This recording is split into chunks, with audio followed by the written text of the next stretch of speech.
Probably one of the coolest things about setting up this light gauge steel frame building is this next step, which is what we're going into right now, which will be the boarding process. Basically creating what will be partitions between these steel posts to create what will be the walls of the building. Now, you remember in the first episode, we had already left out void areas for the doors and also for the windows. The next step now is those areas that we do not want to fill, or those areas that we want to leave out. We won't board those areas, and then we'll now go ahead and start boarding up the entire area or the rest of the entire area to ensure that we have a clean seal around, of course, leaving out our door and window area. Now, the materials that we're going to be utilizing for this process are cement boards, or what people in the US will call sheetrock. Cement board and sheetrock are basically the same. It's basically compressed cement dust to create these panels that we can cut with a tool to ensure that we cover basically the entire building. Cement board has a lot of uses and also a lot of advantages because we're going to be doing a building. I mean, we're basically going to be sandwiching the building on the outside or boarding it on the outside. We want to ensure that a couple of things are taken into place. Whatever material we're using is waterproof, it's fireproof. Most importantly, that it's waterproof, but that for the fact that when we're doing this also, we're still going to look to clad the building again with a beautifying material, but then this initial aspect ensures that we can create partitions on the exterior of the building and ensure that the building is water sealed after this process is done. Now, the process of doing this basically involves cutting these cement boards with tools, which we use more or less like an angle grinder with just a small circular blade, because it's actually pretty tough. Cut them into place and then basically fit them into these slots, as you can see we're doing here. Fit them into the slots away from the voids of the areas that we've allocated for the doors and the windows. So this basically looks more or less like a jigsaw puzzle. We measure the areas where the cement board will go, we'll go in, we'll cut it, and then just put it in. Now, the cement boards are installed with what we call cement board screws, or just any type of self-drilling screw that you can find on the markets today.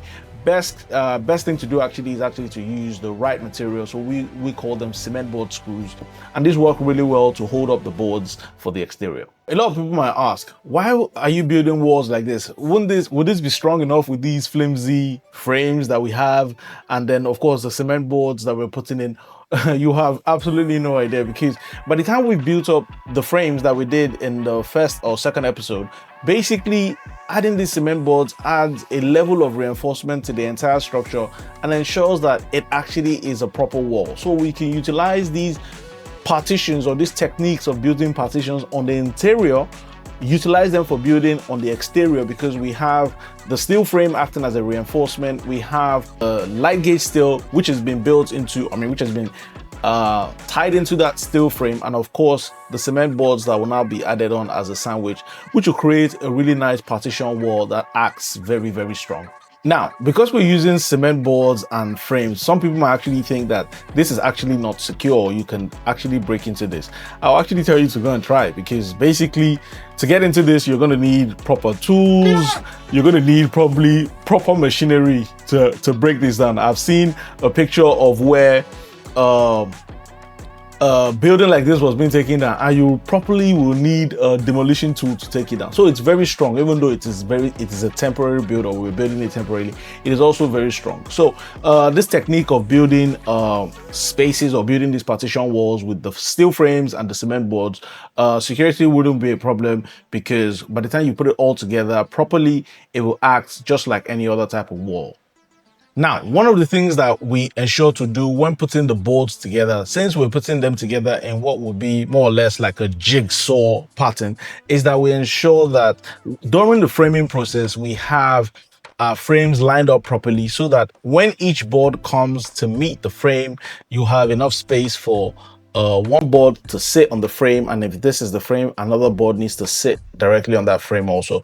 So that is basically it, so that you do not have any of the boards that would not touch what will be a reinforcement, and then there you probably have a problem. So that is just the only thing to look out for when we were framing, to ensure that we have a properly fitted on cladding to the building.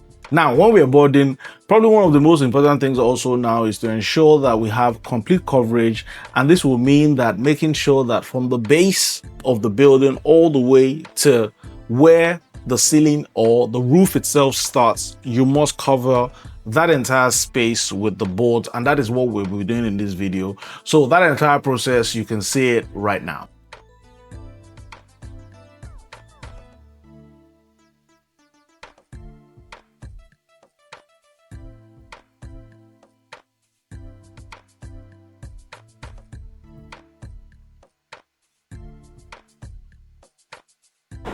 So as earlier mentioned, you can see we've started to run in all the electricals into the space.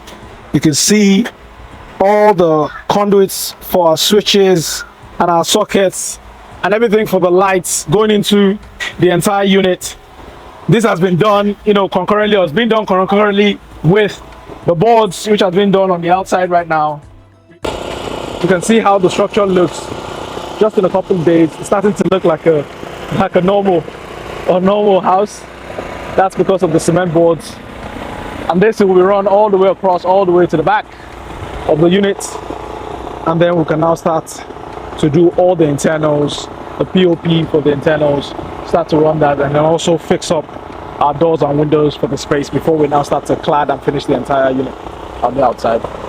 Now, the next process from the boarding, now that the boarding has been completed, is now to do the board treatment. Now, I'm sure everybody will be thinking, board treatment, what the hell is board treatment? Well, basically, we have a problem. What is the problem? When we were installing those boards and placing them on those frames, like I spoke about in the previous episode, there are going to be spaces in between the boards, and this is going to be a space that will allow for water ingress into the building.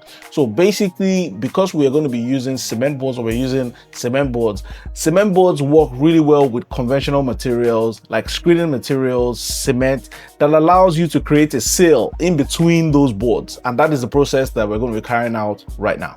So today we are starting off with the board treatment. So what we've done so far was that we had arranged our external boards onto the LGS profiles, and then what you had was that each board had a seam, or the boards, or where the boards meet, there was a seam. So what we're doing today, we are doing all the joint treatments for the board so that we have a nice clean seal across, because this is going to be what would keep out the water after we've cladded the unit. So we have a nice clean seal. So first things first is we will treat all the joints of the boards. You can see as we're doing that all the way around.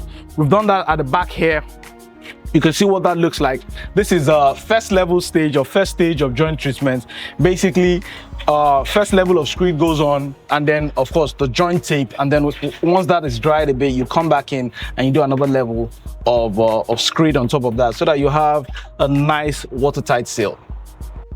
Now, this process basically involves getting together a mixture of mortar compound to basically seal up the seams in between the boards. That is basically what it is. So what we start off with is a mixture of mortar. On the exterior, we start off with black cement, POP paint, that's the POP paint, emulsion paint, and then some glue, white glue, something like Top Bond, that is a very well-known brand.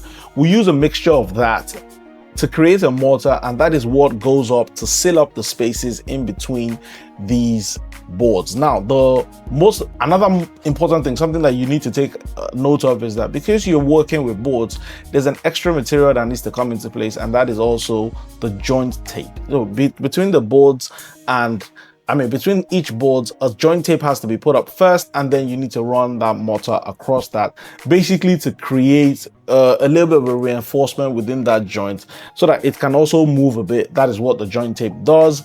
And then of course the mortar has a place to soak into.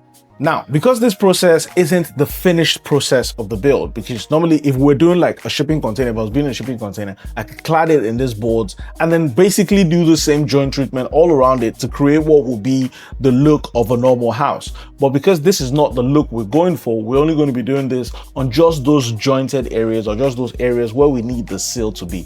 The idea is that at the end of the day, once this is done, we're going to also carry out what will be a water test. That is like basically splashing water, making sure that there's no leak into the building, because you're working with materials that, you know, basically are not fully formed. You understand what I'm saying? You're having to put them together and then seal them up. So basically, once that is done, we'll do what will be more or less like a water test to ensure that we have a complete seal. You can also do this by just basically standing inside the building and looking out, because if you do that and you can see maybe sunlight coming in from anywhere, you know you have a problem. But with this, I mean, once you're doing it with this material and you have pro hands, setting this up from the framing all the way to the boarding to the board treatment process would basically create that entire seal, or full seal. That in the next step now would be to probably install some windows and some doors to properly weather seal the entire building.